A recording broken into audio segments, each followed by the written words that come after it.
Okay, good morning everyone. We're continuing on the halachot of Rosh Hashanah, and we discussed yesterday about the why the apple goes before the date. Now by the simanim, I want to go through today exactly what the seder of the simanim is, and everybody has their own minhag, everyone has their own custom, and they should all follow the custom of what they found, what they saw at home. But I'm just going to discuss what some of the poskim have issues with different customs and how different opinions evolve. Number one, when do we do the simanim? Do we do them after kiddush before hamotzi, or we do them once we do hamotzi? Now, many have a minhag to do it just like they do berachot right after kiddush. That's when they do the seder of Rosh Hashanah, the simanim of Rosh Hashanah right after kiddush.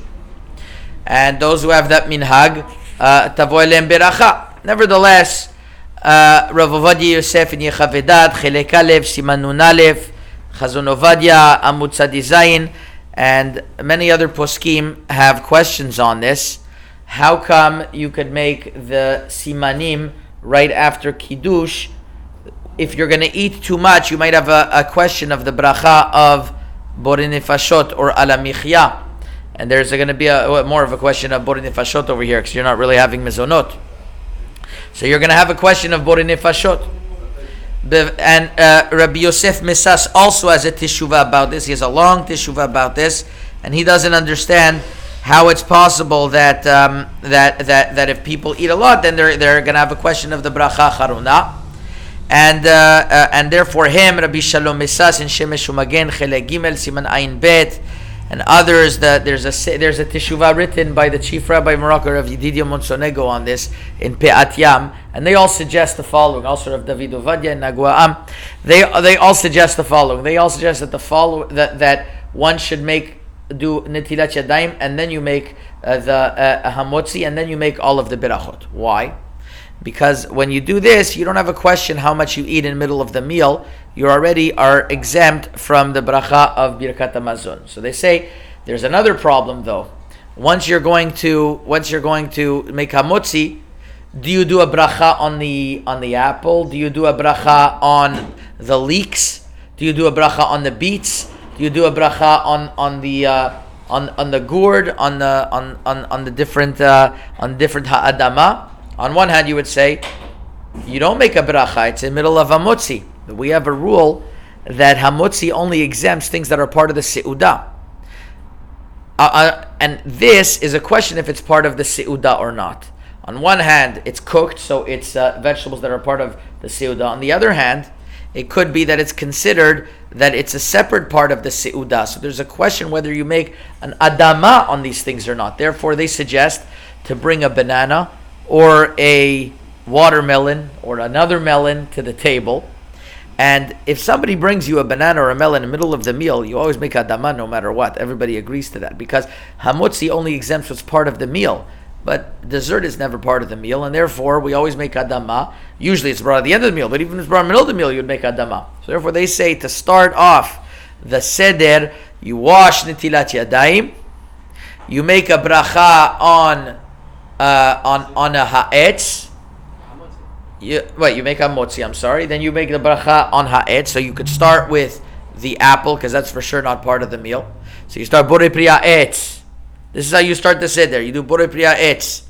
Then you do the hiratzon. It's not called the hefsek, because Rabbi Yitzchak ben Dinan says if you're going to do the yehiratzon after you already eat the apple, so where's the yehiratzon? Some people have that minhag to do it still, but many have the minhag, and our minhag is to do borei pri ha'etz, then yehiratzon, and then you eat the apple. And it's not called the hefsek because it's part of the meal. That's another discussion.